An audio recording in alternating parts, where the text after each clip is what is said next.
I'm sorry. Oh. Okay. Go. Ready. Okay, first thing you want to do when you're looking at the heart is try to determine if it's the front or the back. So you look at the top for the aorta, and it's going to have really thick walls. And it's going to be pretty round. It's going to maintain its shape pretty well because the walls are so thick. And then right in front of it will be another vessel at an angle. And this will be the pulmonary artery. And so then you know that right in front of that, this is anterior. Okay, so this is the front of the heart. This is the back of the heart. From the aorta to the right side, this is the right atria, and this little flap here is an auricle. And the hole going into the top of the right atria, that would be the superior vena cava. The hole going into the bottom of the atria, just right across from the superior, is the inferior vena cava. And then the third vessel that goes into this is the coronary sinus, but that hole is on the inside. You're not going to be able to see that very well. So from the outside, the heart has a point. That's the apex. That's this tip. And the broadest part where all the vessels are, that's called the base. The outside of the heart, now sometimes the heart is surrounded by a bag, which we don't have, but the bag is the pericardium, and the outer part of the bag would be really strong, and that's the fibrous pericardium. If you took that outer part and you flipped it over, the inside is slippery and slick, and that's the parietal layer of the serous pericardium. And then on the surface of the heart, so you can see it's really shiny, that really thin layer on the surface that makes it shiny and slick It's visceral. is the visceral layer of the serous pericardium, also known as the Epicardium. epicardium. Right. So if we put a pin on the outside of the heart and say, what layer is this going through first? You could either say visceral layer of the serous pericardium, or a shorter answer would be epicardium. They're both the same thing. Okay? When we open it up, if we put a pin through the middle of the wall of the heart and said, what layer is this? That would be the myocardium. And if we went on the inside of the heart and put a pin in and said, what layer is this going through first? Endocardium. It'd be the endocardium, right? All right, can you turn that so we can see what else they want us to talk about? All right, so we found the pulmonary trunk, or the pulmonary artery. It's the one in the front, goes at an angle. It always points to the left. Okay, so that's this one. And it's going to extend out and split. We don't have a split here, but it would split into the right and left pulmonary arteries and go to the lungs. Behind that is the aorta. You can tell because it's really thick. And that's going to arch over the heart and then go back down and feed the whole body with oxygenated blood. And off of the arch, which we don't see on this heart, but you can see on the model, you need to know the first one off of the arch is the brachiocephalic. The second one off of the arch is the left common carotid. And the third one off of the arch is the left subclavian. Remember the gang sign? Yeah. Okay. Let's see, what else do we need? Oh, we got the superior vena cava. If you go from the aorta and go just to the right of that, the three vessels that go into the right atria are the superior vena cava, so that's going to be the hole right at the top. And then just across from that, going into the bottom of the aorta, is the inferior vena cava. So if everything is intact, they're right across from each other. The third thing that goes into the right atrium is the coronary sinus, but that hole is on the inside. You're not going to be able to see it very well. Will we ask that on the practical? No, not on this. They could ask it Or on on one of that. these models. Where is that located on the model? Right there, the red spot. It's going to be in the right atrium, right? Yeah. Okay. The other thing that you'll be able to see on the model that you can't see really on this is an indent in the wall of the right atria, in the interatrial septum. What's that called? The indent. It starts with the F. Yeah, but I can't remember. okay. Now. It's an indent. It's the fossa ovalis. Before you're born, it's the foramen ovale. They both start with that. Okay, so we got pulmonary veins. Okay, the pulmonary veins, once it goes from the pulmonary artery here to the lungs, and the lungs clean everything out, it sends the blood back to the heart. Now this is the back of the heart, so this is the left atria, and it would go in through holes here, and that would be the pulmonary veins going back into the left atria. Okay, both of these areas on the top are atria, and off of the atria you have flappy parts of the atria. That's called the auricle. And on the inside of the atria, the wall, where it's real ridged like that, that's a perfect example, is called the pectinate muscles. We were trying to figure out what Yeah, that's the pectinate muscles. All right.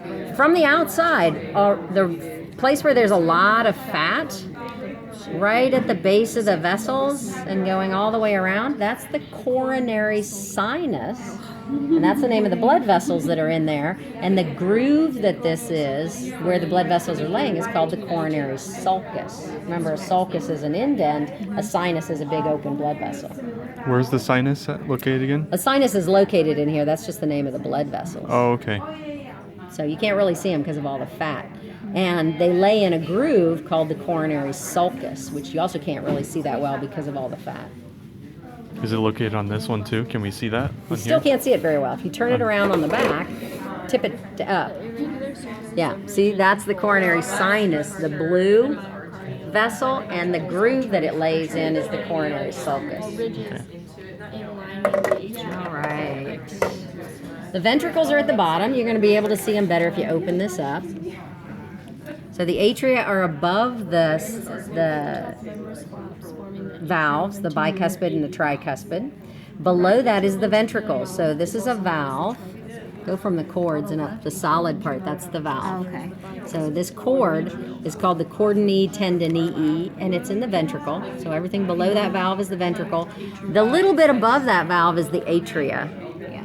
So which side is this? Is this the right side, or this the right side? This one is, because it's thinner. Yeah. Right? The wall that's really, really thick, this is going to be the left side.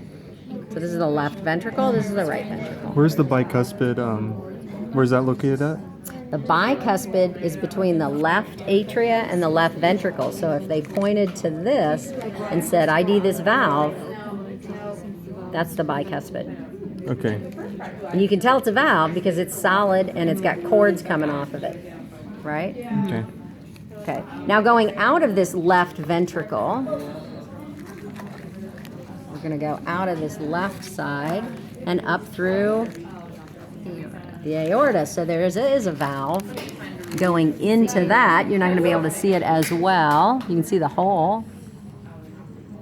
But there's Somewhere right there is supposed to be. somewhere right there should be a door, and that's called the aortic valve because it's named for the vessel it goes into.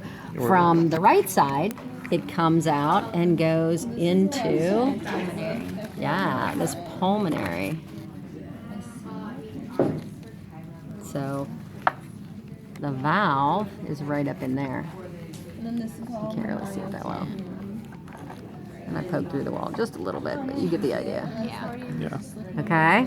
So follow it up and see where it comes out. That'll tell you also which side it is. All right. On the heart, is this the front or the back? The back. The back, right, because here's the aorta, this is the pulmonary. So let's turn it to the front. We have a really big line of fat right down the middle called the anterior interventricular artery lies in there because a line of fat is right between the two ventricles. Okay, and this is on the front side, so that's anterior. And this is on the back side, right there. So this is the posterior. Interventricular artery would be right down there. So the posterior interventricular artery, which artery does that come off of? Remember, there's the right coronary and the left coronary. The left coronary goes anterior. What's the? You don't want to lack RPM. Yes. So LA, the left goes anterior. LAC also becomes circumflex. And RPM, so the right side goes posterior. So this posterior interventricular artery comes off of the right coronary artery. Okay. Okay, and then there's also the marginal. Right, posterior and marginal, RPM. Yeah. So get those blood vessels straight in your head. And you can always write down LAC, RPM. Yeah. You know, on your paper if you need a little clue. LAC, RPM. Uh-huh. You don't want to lack RPM. Remember, I had a sports car. I had to give it up. Couldn't get into it. It was terrible. Really low to the ground. Can you say what that is one more time? LAC stands for the left coronary artery. Splits into the anterior interventricular artery and the circumflex artery. The right side, the right coronary artery, splits into the posterior interventricular artery and the marginal artery. And those are all on your outline. So I've got them listed how they break out even. So, all right. But that's the arteries. Now the veins, the only vein part that we really care about here is the coronary sinus. So you don't have to know all the individual veins. We'll talk about them a little bit in lecture today. So you will have to know them a little bit in lab or in lecture, but not in lab. Okay. For lab, you need to know the coronary sinus. That's the big where all of the veins come together here at the top. And then where does that empty into? The what again? The coronary sinus empties into where? If you're a drop of blood in the coronary sinus, where do you go next? Which one? Right atrium. Yeah. Okay, because that drains all the blood from the heart itself. Oh yes. Okay. Yes. I do remember. I know it's all coming back to me. Yay! Like a bad dream. Okay, so make sure you know all the all the valves. And here it just talks about the papillary muscles and the foramen tendinae. I know that. I think that's it. Where are the papillary muscles? Okay. If you follow these cords down, you don't have a great. Here's a good example. See that one that sticks up like a finger? Yes. Okay. That's a papillary muscle. Let's see if we can find one over here. See, and sometimes you don't have them, they're kind of flattish, but some of them are really big, stick up like a muscle like that. Okay. Really thick. And it would be a good example if I point to one. But we could easily say, ID this structure. Yeah. And you'd have to know that that's a papillary muscle. All All right. right. Well, thank you. Ta-da! That's Thank it. you. I think that might just be the Can you get it all? Holy crap.